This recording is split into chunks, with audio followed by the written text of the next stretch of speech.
여러분 안녕하십니까. 2019년 9월 26일 목요일 신문사설 비평을 시작하겠습니다. 먼저 기업 관련된 사설입니다. 동아일보는 재계 총수들 잇단 위기론, 정치가 기업 발목 잡지 말아야 한다. 매일경제신문은 정경련 찾은 여당 신용만 말고 기업인 목소리 제대로 듣길. 문화일보는 떡볶이 대표 충정과 나라다운 나라 안 되는 진짜 이유라는 제목의 사설에서 국제사회에서 문 대통령이 대접받을 수 있는 주요 배경은 한국의 경제력이다 이렇게 주장하고 있습니다. 정치와 경제가 분리되는 것이 아니죠. 크게 보면 경제 문제 역시 정치적으로 해결될 수밖에 없습니다. 정치가 기업의 목소리만 받아 안을 수는 없는 일입니다. 그동안 한국 정치는 과도하게 친기업적이었습니다. 한국의 경제력 역시 기업이 독자적으로 만들어낸 것이 아닙니다. 정부 정책의 산물이죠. 초기 저임금, 저농산물 가격을 통한 원시적 자본 축적에서부터 오늘날 재벌 대기업이 글로벌 기업으로 성장하기까지 노동자들의 피땀이 고스란히 녹아 있습니다. 그것은 폭력적 국가기구와 친자본 법률에 의해 뒷받침되었습니다. 자본주의 경제위기, 이것을 기업위기로 전가되는 것은 사실입니다. 그러나 그 기업위기를 노동자에게 완전히 전가시키는 그런 방식으로 현재 위기 국면을 돌파하려 해서는 안 된다는 점을 분명히 말씀드리고자 합니다. 조국 장관 관련해서 조선일보는 조국 집은 위조 공장이었나, 중앙일보는 부모들 가슴에 대목 박은 조국 부인의 피해자 코스프레, 동아일보는 권익위도 인정한 조국 이해 충돌, 당장 장관 사퇴해야 한다 이렇게 총공세를 펴고 있습니다.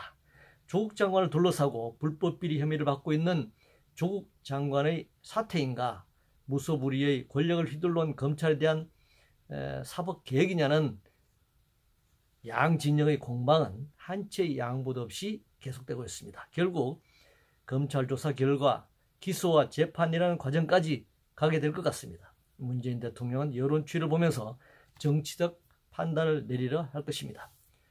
그런데 지금 실종된 것은 장관의 임명 기준이 뭔가 하는 것이 실종되어 버렸습니다. 그리고 사회적 정의가 무엇인가 하는 것도 실종됐습니다. 그리고 사법적 판단은 어디에도 없는 것 같습니다. 사법적인 문제가 아니라 결국 정치적 입장을 가진 양 진영의 문제, 오직 권력만이 남아있는, 권력만이 보이는 그런 결과를 초래하고 말았습니다. 굉장히 비극적인 상황이 전개되고 있습니다.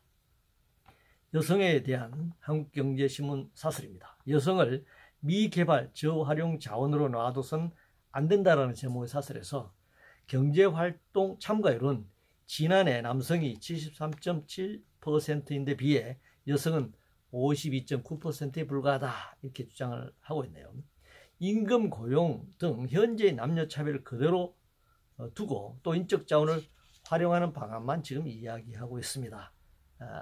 가사노동에 대한 사회적 가치를 인정하고 기본소득을 포함한 적정한 소득을 보장하는 것이 더 우선이다 이렇게 생각합니다.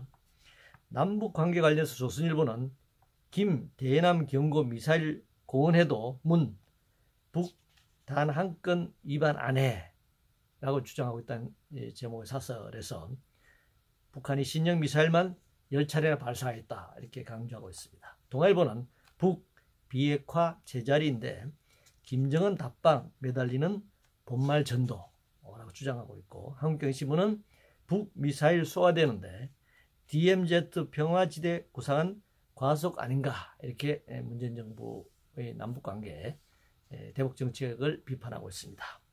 북한의 미사일 발사가 도발인지 아니면 국제적으로 통용되는 통상적 군사훈련인지 남북군사합의 위반인지부터 규정하는 게 필요한 시점이라고 생각합니다. 이것을 국회에서 확인해서 규정하든 어떻게 하든 언론이 일방적인 주장을 정부 입장과 배치되게 하고 있는데 이것에 대한 좀 객관적인 확인이 필요하다고 생각합니다. 그렇지 않으면 계속 논란이 될 수밖에 없을 것입니다. 한반도 비핵화는 남북이 해결할 수 있는 문제가 아닌 것으로 지금 드러났죠. 북미 관계가 정상화되고 해결되지 않는 한 한반도 비핵화 문제는 남북 간에 풀리지 않는다라고 하는 부분이 명확하게 우리가 확인되고 있습니다. 한반도 비핵화가 안 됐다라고 해서 남북 관계 개선이나 국제적으로 해야 할 일을 못할 일도 아니다 이렇게 생각합니다. 한반도 비핵화가 안 됐기 때문에 아무것도 하면 안 된다라고 하는 것은 있을 수가 없는 일입니다. 노인복지 관련해서 동아일보는 또 요양병원 화재, 고령사회 인프라 관리 이대로 안 된다 주장하고 있습니다. 요양원이든 요양병원이든 국가가 충분한 노인복지정책 영역에 있는 것이 아니라 상당수가 돈벌이에 집중하고 있는 민간에 의해 운영되고 있는 것이 문제라고 할 수 있습니다. 현재 부족한 정부 지원조차 전적으로 노인들의 요양에 투여되지 않는다는 점이 속속 드러나고 있습니다. 도시의 빌딩과 건물의 가치는 요양시설부터 문제다. 말하자면 노인복지에 대한 전면적인 투자, 확대, 새로운 정책이 필요하다 이렇게 생각합니다. 교통방송 관련해서 조선일보는 박 시장이 시민 세금으로 만든 좌파 철밥통 교통방송이라는 제목의 사설에서 주진우, 김어준 등에 출연하면서 문제 삼고 있고 불법 편파 방송이다 이렇게 지적하고 있습니다. 만약에 불법 편파 방송이라면 방송통신위원회가 판단하고 제재를 가해야 할 것입니다. 그렇지 않다면 지방자치 선거에서 현재 시장을 뽑은 서울 시민, 유권자들의 정책 선택일 수밖에 없다 이렇게 생각합니다. 주한미군 철수론과 관련해서 중앙일보는 심상치 않은 워싱턴의 주한미군 철수놀이라는 제목의 사설에서 강력한 대북 제재를 통한 완전한 비핵화라는 기존의 전략을 끈기 있게 밀어붙일 때다 이렇게 주장하고 있네요. 우리나라가 전적으로 건설해준 평택 미군기지가 완성할 때 미국은 향후 100년간은 미군기지다 이렇게 말한 바가 있습니다. 현재 주한미군은 한미 상호방위조약에 따른 북한의 남침 위협보다는 대중국을 겨냥하는 전략적 목적으로 주둔하고 있다고 봐야 할 것입니다. 트럼프가 방위비 분담금을 인상하려는 의도로 주한미군 철수론을 꺼낸 바 있듯이 미국의 이익을 위해 펼치는 한국에 대한 협박성 경고일 가능성이 굉장히 높다 이렇게 생각합니다. 주한미군 철수론은 현재 진행되고 있는 방위비 분담금 6조 원 추가 요구와도 관련이 된다 이렇게 생각합니다. 원격 의료와 관련해서 한경신문은 원격 의료 도입, 대통령 의지 이행 못하는 이유 설명해야 한다라는 제목의 사설에서 의료법 개정 포기한 여당, 규제 혁신 법안 줄줄이 후퇴, 표심의 눈물어 미래 내팽개친 국회, 존재 이유 뭔가라고 비판하고 있습니다. 굳이 법 개정이나 재정을 놓고 책임을 묻는다면 여당만의 문제가 아니고 현재의 국회 자체 상황 때문입니다. 원격 의료의 경우 의사들의 반대만이 아닙니다. 의사가 환자를 직접 대면 진료하지 않을 때 발생하는 의료사고 등 여러 가지 문제점이 있기 때문입니다.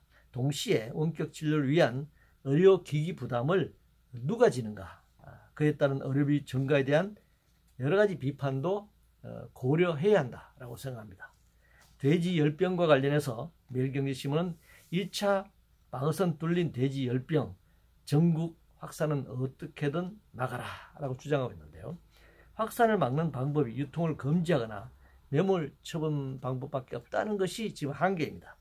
조류 독감이 발생하면 철새에게 책임을 돌리고 돼지 열병이 발생하면 멧돼지에게 책임을 돌리는 식으로 외부에서만 문제를 찾아서는 안 된다고 생각합니다. 항상 지적한 바이지만 공장형 축산 자체에 대한 문제를 심각하게 고민할 때가 되었다. 이제 한계에 왔다라고 하는 점을 지적하고자 합니다. 국가보조금 관련해서 문화일보는 장애인 학생들에게 잔반 먹인 정의당 간부들의 반정의라는 제목의 사설을 통해서 정의당에 대한 강한 비판을 보내고 있는데요. 정의를 논하기 전에 먼저 불법 여부를 판단해야 합니다. 그리고 불법이 있었다면 사법처리의 대상이다 이렇게 생각합니다. 이상으로 2019년 9월 26일 목요일 신문사설 비평을 모두 마치겠습니다.